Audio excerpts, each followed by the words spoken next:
गाड़ी तुम लेके क्यों आ गए? ये तो फलाने लोगों का गांव है। मैंने कहा मैं तो अच्छे आदमी के लिए वोट मांगने आया। लेकिन यहाँ वोट नहीं मांगा जा रहा है, यहाँ पे जनता की बात रखी जा रही है। और जनता का यदि कोई प्रतिनिधित्व करने वाला है तो इस ब्लॉक का हमने सिर्फ राम कुमार राठौर के अलावा कोई नहीं करने वाला है। साथियों, जो हम ये लड़ाई प्रारंभ कर चुके हैं, ये लड़ाई सहज नहीं है, ये लड़ाई सहज बनाई है और बनानी पड़ेगी।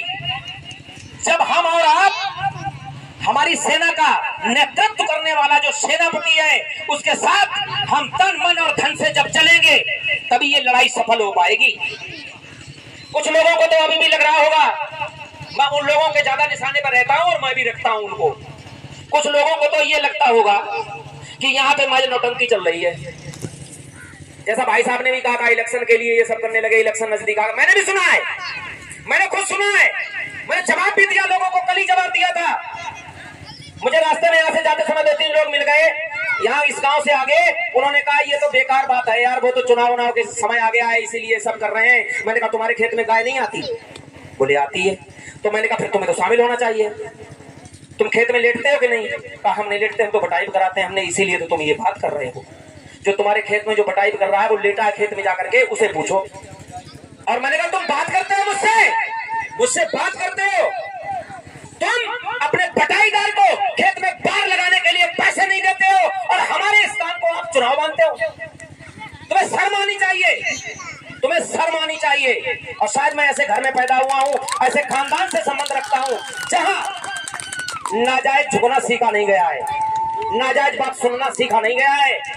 और ये जो लड़ाई है ये किसी एक की लड़ाई नहीं है, समस्त क्षेत्र की लड़ाई है।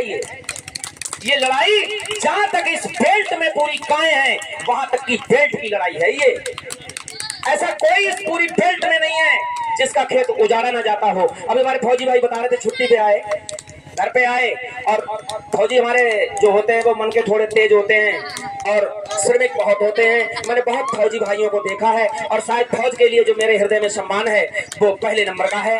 इन्होंने बताया कि मैं आया और डंडा लेकर के खेत की तरफ गया तो खेत में गाय मिली। बताइए, आप बताइए, जो सैनिक अपनी जान की बाजी लगा करके सीमा पे खड़ा होता है, किस टाइम गोली लगेगी इसका भी पता नहीं है, और वो फौजी जब घर पे आता है तो फिर उसके घर की क्या स्थिति है ये सरकार को बताना चाहिए।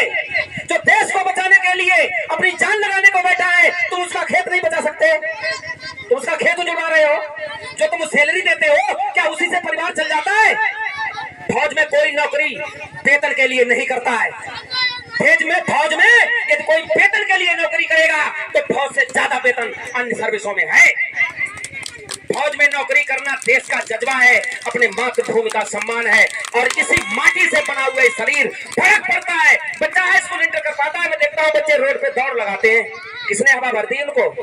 किसी ने हवा भरी है तुम रोड पे दौड़ लगाओ? उनके माता पिता ने नहीं कहा है, उनके माता पिता ने नहीं कहा है, उनके गुरुजनों ने कहा है। हमारे गुरुजी, जब मैं जनता में पढ़ता था उस समय सियाराम सक्सेना साहब हमारे गुरुजी हुआ करते थे, तो वो एक बात कहा करते थे, अब वो बात शायद मैं अपने जीवन भर नहीं भूलूंगा, और इस बात को मंच पर मैं बहुत बार कह चुका हूँ, कई मंचों पे कह चुका हूँ। वो एक बात कहते थे, बच्चों तुम्हें नेता बनना है तो नंबर 1 का बनो, तुम्हें किसान बनना है तो नंबर 1 का बनो, और तुम्हें मजदूर अगर बन पाए तो नंबर 1 के मजदूर बनना, और डाकू अगर बदमाश बनना तो नंबर 1 के बनना। नंबर 2 वालों को कोई नहीं पूछता, नंबर 2 वालों को कोई नहीं पूछता, नंबर 1 वाले ही सबसे आगे देखे जाते हैं। तो साथियों, जो सरकार जो हमारे देश की रक्षा करने में लगे हैं उनके परिवारों की भी सुरक्षा नहीं कर पा रही है। मैंने सोशल मीडिया पे देखा है, कई हमारे फौजी भाई सोशल मीडिया पे अपनी बात रख रहे हैं। क्या कह रहे हैं वो ये कह रहे हैं कि ये निकम्मी सरकार उनको दुखी कर रही है जो सेना में नौकरी कर रहे हैं। बताइए, सरकार का एक भी नेता, मेरी बात यदि पहुंचे तो सरकार का एक नेता मेरे को ये जवाब दे कि तुम्हारे कितने बच्चे फौज में नौकरी करते हैं, तुम्हारे कितने बच्चे पुलिस में नौकरी करते हैं, तुम्हारे कितने बच्चे पीएससी में नौकरी करते हैं, जितने भी आर्म्स फोर्स, जितने भी यहाँ पे हमारे डिपार्टमेंट है उनमें तुम्हारा कौन सा बच्चा नौकरी करता है? यदि इन सारे फोर्सों में नौकरी कोई करता है तो मालूम कौन करता है? हमारे देश के किसान का बेटा। हमारे देश के किसान का बेटा नौकरी करता है।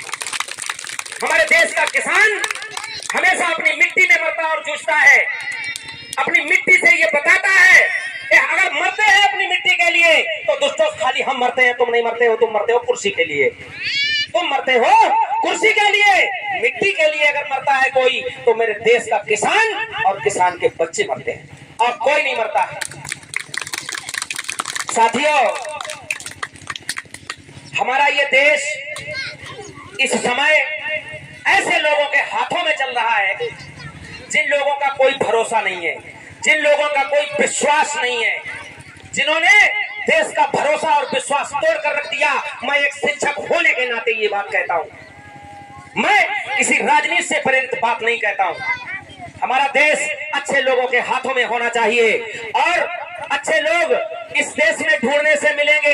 इस देश के लोगों को, यहाँ तक कि मैं इतने क्षेत्र के ही लोगों से ये कहना चाहता हूँ कि हमारा यहाँ पे विशेष ताल्लुकात जिला पंचायत से रहता है।